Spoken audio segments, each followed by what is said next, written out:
tadi malam atau 2 malam yang lalu. Dan mimpinya Tuhan selalu bicara saya lewat mimpi kalau keputusan-keputusan penting.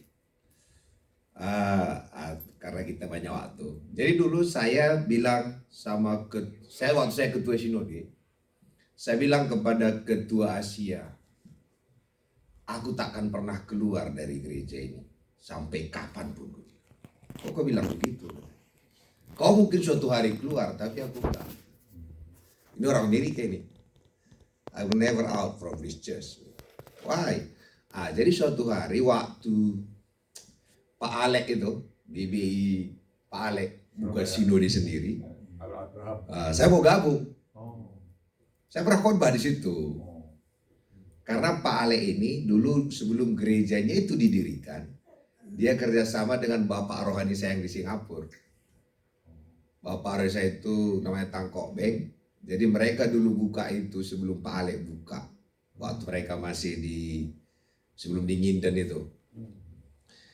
Jadi Bapak rohani bilang, kau bilang sama Pak Alek, nama saya, kau pasti disuruh khotbah. Saya bilang, Pak Alek, saya ini anak buah kau khotbah, katanya langsung. Kenapa Pak? Aku tahu dulu dia kesini, dia yang bimbing saya katanya. Akhirnya saya mau pindah ke situ. Waktu saya mau pindah ke situ, dalam mimpi saya ada SIM. SIM itu dikirim ke gereja kami. Gambar Tuhan Yesus. Di belakangnya ada tulisan saya, Johannes Tarigan. Nama saya, tapi gambar Yesus, SIM dikirim ke gereja itu. Tak pindah lagi aku sampai kapanpun. Dan ada yang menarik. Tadi 2 malam yang lalu, saya seperti mimpi lagi. Jalannya kayak gitu jadi terputus jalan itu, putus. Dalam itu jurang dalam sekali. Takutnya saya minta ampun. Ini kayaknya nggak lewat kali ini, gue pikir. Jadi saya lihat ke bawah gitu, waduh nggak ada jalan buntu. Terus ada 2 jemaat kami yang di Batam itu. Pak Jo, itu lembahnya dalam sekali Pak Jo. Ya tapi kayaknya ada jalan nih, gue bilang. Lewat. Bisa lewat langsung jalan tol. Jemaat yang 2 itu ditinggal. Jalan tol itu menuju gereja kita, Ontario. Tapi jalannya tol mulus gitu. Saya bilang sama Pak Yusa, somehow we'll be with them until end. Jadi menurut saya memang gereja kita Ontario itulah udah keluarga kami. Amen. Ada 2 simbol di situ. Yang pertama aku udah dikeluarkan dari gereja sana itu. Karena dia sudah melepaskan aku dari situ, keluar ke jalan tol itu, pindah ke gereja Ontario. Kacau. Bukan ke IPH, ke Ontario. Bukan ke gedung ini lagi. Kacau ini gue. Rasa gue bangun. Pasti ada rencana Tuhan yang besar bagi kita. Dan setelah itu, jadi saya udah merasa, wah inilah keluargaku. Makanya saya berpikir gimana kita buat ya supaya gereja kita di Ontario Gede, kita maunya kita buat gereja bahasa Inggris. Jadi waktu itu maunya kita buat bahasa Inggris. Jadi waktu ngomong-ngomong kayak gitu bahasa Inggris, ngomong sama Pak Are, maunya kita hari Sabtu. Dari kalau Sabtu kan kita bisa menjangkau semua suku kaum bahasa yang ada tertulis di buku Wahyu itu. Kita undang mau kulit hitam, apapun bisa masuk semua. Amin kan? Tiba-tiba datang tadi beberapa teman yang itu kan datang, Pak Yusak bilang, Pak Jo kalau boleh nanti khotbahnya bahasa Inggris dan bahasa Indonesia. Aku juga pengen begitu, tapi datang lagi Pak Wahyu. Kalau boleh, udah pas lah ini, hajarlah, ken lah jadinya kan. Maksud saya Bapak Ibu, gereja ini tidak masalah apa yang kita buat, ini masalah spiritual. Oke, ini saya harus terus terang. Kami sebenarnya kesini dipanggil Tuhan. Buka gereja-gereja baru itu hanya sebagai alat. Tapi kami dipanggil Tuhan adalah memberikan pesan yang saya khotbahkan selama ini kepada Bapak Ibu. Dan hari ini saya mau share bagaimana berkhotbah. Kenapa ini penting? Karena saya ingin Bapak Ibu akan pengkhotbah keluar dari sini. Kenapa kita akan buka 500 gereja? Tak mau saya khotbah di situ terus. Jadi kita harus memiliki pesan yang sama. Nah, kita baca dalam 2 Timotius 2 ayat 2. Ini sangat penting. Apa yang telah engkau dengar daripadaku.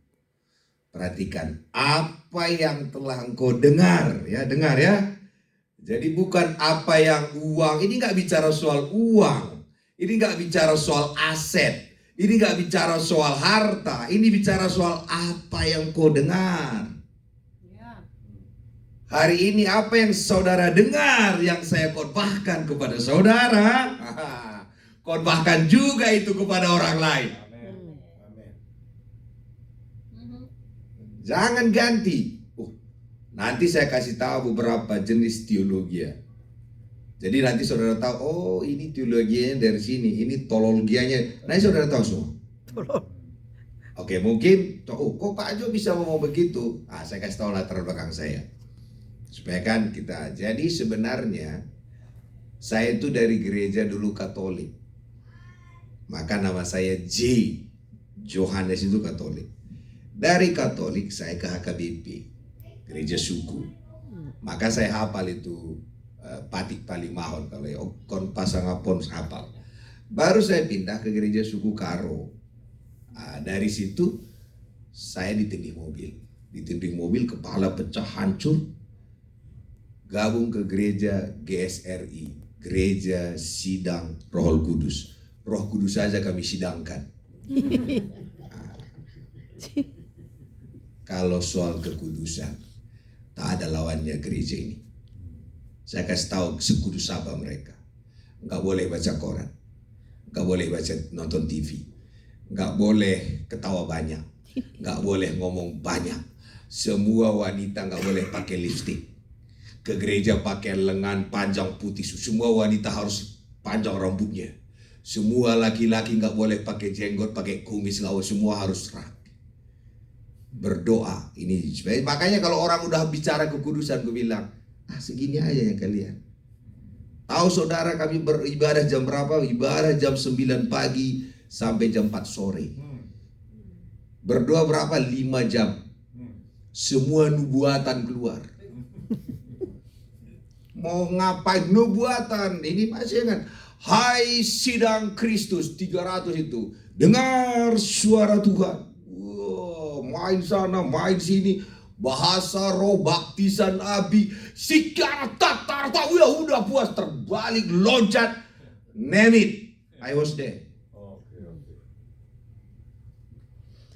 Tahu saudara, saya nggak pernah nonton TV, nggak baca koran, nggak ke kolam renang, nggak nonton bioskop, jaga kekudusan. Apa yang terjadi di gereja itu? Rata-rata jemaatnya hamil di luar nikah semua. Saya tahu. Pendeta semua berantem semua. Saya tak tahu obatnya. Tapi sudah kulihat banyak pengkhotbah itu, apa yang diucapkannya semua mereka langgar kok semua. Dan saya dulu sopir pendeta. Ketua sinodenya aku sopirnya. Semua gosip di pendeta aku dengar semua puas aku. 3 tahun apapun ku dengar. Tahu saudara? Tapi kalau hari Minggu bahasa roh semua. Semua paling kudus, paling holy. Dan kalau berdoa, Bapak Ibu lebih luar biasa. Kami doa semalaman.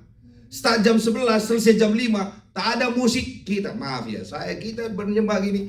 Mulai jam 11 sampai besok jam 5 pagi. Jangan lawan saya soal doa. Aku lewatin itu. Tapi tahu yang terjadi saudara, sombong kami semua.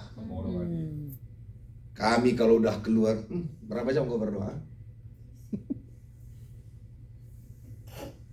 Maka kalau hari ini ku dengar yang kayak gitu, mau muntah saya. Kau mainlah ke gereja, biar kau tahu suku kudus apa kami. Muntah saya. Di situ aku. Aku di situ, saya tahu semua. Tapi bobroknya di dalam, maaflah. Ada mobil, tiap malam goyang mobil itu. Tahu apa yang terjadi di dalam? Pengerja semua dalam. Tapi jangan di ini, nanti gak enak. Jangan di live kan. Oke.